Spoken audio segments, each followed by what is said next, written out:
اصحاب الکہف کا واقعہ۔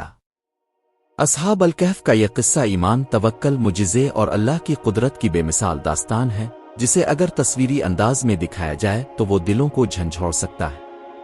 اصحاب الکہف کا غار سمان شہر کے مضافات میں واقع ہے۔ میں نے اتوار کے دن اصحاب کہف کے غار پر حاضری دی۔ میں نے وہاں کیا دیکھا، ہم اس طرف آنے سے پہلے اصحاب الکہف کا پس منظر دیکھیں گے۔ اصحاب الکہف روحی پر شاٹرو جہان کے دور کے لوگ تھے۔ مروجان بت پرست تھا۔ یہ 48 اشاریہ سے لے کر 117 اشاریہ تک بعد شاہ باگروجان کے دور میں عیسائیت پھیل رہی تھی۔ شہر کے 7 نوجوانوں نے عیسائیت قبول کی اور یہ لوگوں کو بت پرستی سے روکنے لگے۔ ان بادشاہ کو پتہ چلا، اس نے ان کی گرفتاری کا حکم دے دیا۔ یہ لوگ دارالحکومت سے بھاگے پہاڑوں میں پہنچے، مناسب سے غار کا تعین کیا اور یہ غار میں سو گئے۔ ان کے ساتھ ان کا کتا بھی تھا، کتے نے بھی آنکھیں موند لی۔ یہ لوگ اگلے دن جیوگی تو انہیں بھوک محسوس ہوئی۔ انہوں نے ایک ساتھی کو چند سکے دے کر کھانا لانے کے لیے قریبی بستی بھجوا دیا۔ وہ شہر پہنچا، نامبائی سے کھاتالیا سکے پیش کیے اور نامبائی نے اسے پکڑ لیا۔ تفتیش ہوئی، پتہ چلا اس نے قدیم زمانے کا لباس پہن رکھا ہے اور اس کے سکے 300 سال پرانے ہیں۔ مزید تحقیق ہوئی، معلوم ہوا یہ لوگ غار میں 300 سال سوئے رہے تھے۔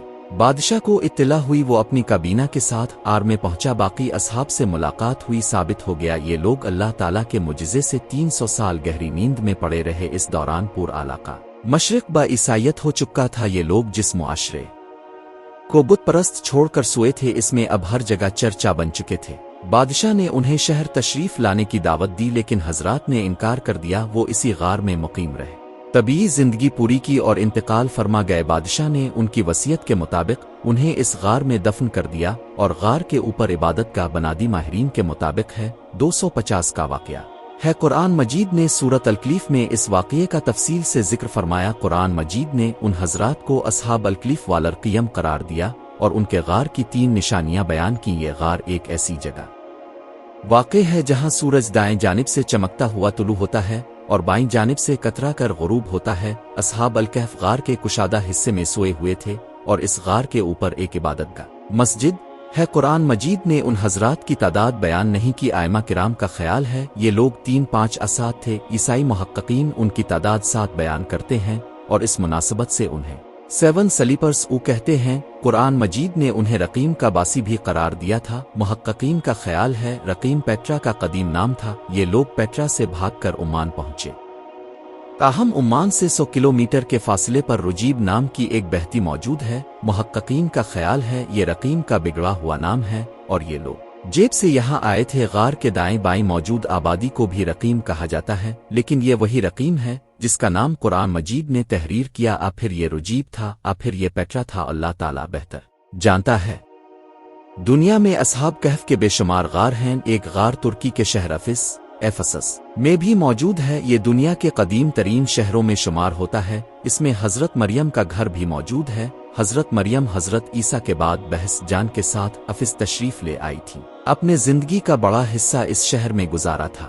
اب کے دور میں یہ پورا علاقہ عیسائی ہو گیا۔ لوگوں کا خیال ہے اصحاب الکہف کا واقعہ افس میں پیش آیا، وہاں غار بھی موجود ہے۔ ایک غار شام میں بھی واقع ہے اور تیونس اور الجیریا میں بھی ایسے غار ہیں، لیکن ہم اگر قرآن مجید کی نشانیوں کی بنیاد پر دیکھیں تو اورڈن کا غار زیادہ حقیقی محسوس ہوتا ہے۔ یہ احادیث سے بھی ثابت ہوتا ہے۔ حضرت عبداللہ بن عباس نے بھی فرمایا تھا یہ غار ایلا خلیج عقبہ کے قریب واقع ہے۔ قرآن مجید نے غار کی نشانی بیان کی، اس میں ہوا اور روشنی آتی تھی لیکن دھوپ نہیں آتی تھی۔ دھوپ نہ آنے کی وجہ سے اصحاب الکہف کے اجسام نیند کے دوران خراب ہونے سے بچے گئے۔ اگر ان کے جسموں پر براہ راست دھوپ پڑتی رہتی تو وہ سوکھ جاتے، اور قرآن مجید نے اس کے اوپر عبادت گاہ کا ذکر بھی کیا اور غار کے دروازے کے دونوں اطراف ستونوں کا حوالہ بھی دیا۔ یہ ساری نشانیاں اورڈن کے غار میں موجود ہیں، چنانچہ یہ زیادہ قرین قیاس محسوس ہوتا ہے۔ قرآن مجید نے اصحاب کہف کے کتے کے جبڑے کی ہڈی بھی دریافت کی، یہ بھی بطور سند پیش کی جاتی ہے، تاہم صرف اور صرف اللہ بہتر جانتا ہے۔ ہم اتوار 3 مارچ کی صبح اصحاب الکہف کے غار میں پہنچ گئے۔ کھنڈرات کے درمیان ایک دروازہ تھا، دروازے کے اندر 2 سیڑھیاں تھیں اور یہ سیڑھیاں 2 بال نما کمروں میں کھلتی تھیں۔ ہاں پہلا ڈیوڑی نما تھا، ڈیوڑی کے دائیں اور ہائیں قبروں کے 2 سیٹ تھے۔ یہ اصحاب الکہف کے مزارات تھے۔ ایک مزار میں درمیانے سائز کا سوراخ تھا، سوراخ پر شیشہ لگا تھا۔ ہم نے موبائل فون کی لائٹ آن کی تو قبر کے اندر ہڈیاں نظر آئی۔ یہ اصحاب الکہف کی ہڈیاں تھیں۔ گائیڈ کے مطابق پر انی علاقے میں اجتماعی قبریں بنائی جاتی تھیں۔